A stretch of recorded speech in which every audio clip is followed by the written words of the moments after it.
Մեր հասարակության նշանակալի մասը ընտրությունը կատարում է անձանցով, մինչև հիմա այդպես է եղել եւ հիմա էլ անձանց հավանում են կամ չեն հավանում։ Ինչ ենք ուզում մենք ավելացնել դրան, որ ընտրությունը նաեւ կատարվի ծրագրերով, ծրագրի մասին խոսվի, որ հետո մարդիկ էլ պահանջեն։ Սա է մեր նպատակը, առաջինը 300,000 նոր աշխատատեղեր, մասնավորապես մարզերում։ Մարզեր կատարած մեր բազմաթիվ այցելությունները ապացուցեցին վիճակագրական այն հաստատումը, մարզերում աշխատանք չկա։ Գիտեմ, որ վերջի 2 տարվա ընթացքում ձեր հարկերը 2 անգամ ավելացվել են։ Իսկ ձեզ պետության կողմից տրվող աջակցությունը 2 անգամ ավելացել է։ Պետությունից ինչ-որ բան ստանում եք, բացի հարկայինի ջղային դեմքից։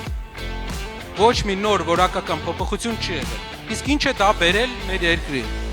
Ուրեմն մի տարվա ընթացքում 3000 ընկերություն է փակվել։ Պատկերացրեք, միջինում ամեն ընկերությունում 3 հոգի է աշխատում։ Այսինքն մի տարվա ընթացքում մենք կորցրել ենք փոքր բիզնեսում մոտ 9000 աշխատատեղ։ Իսկ ապագայում ինչա կանխատեսվում։ Դուք, եթե ուզենաք բիզնես անեք Հայաստանում, ձեռներությամբ զբաղվեք, ունենալու եք 2 լավ լուր։ Առաջինը հարկ չեք տալու, երկրորդը հարկայինին չեք տեսնելու։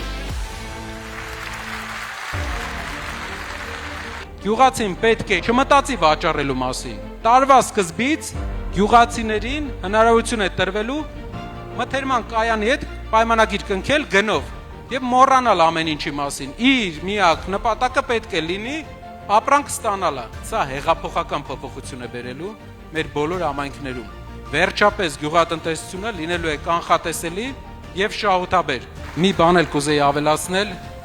ինչքան մենք մոտենանք նախընտրական process-ներին, այնքան հարցակումները ավելի վատ են լինելու։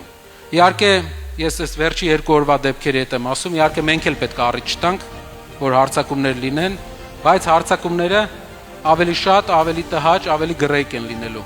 Մենք աշխատում ենք հավասարակշռության մեջ մնալ, փորձելու ենք ամեն ինչ անել, որ մեր այս վերցրած ճանապարհը մինչև վերջ հասցնենք, որտեղ հասկանում ենք, որ չկա ուրիշ այլ ընտրանք, որտեղ հասկանում ենք, որ փոփոխություն պետք է լինի։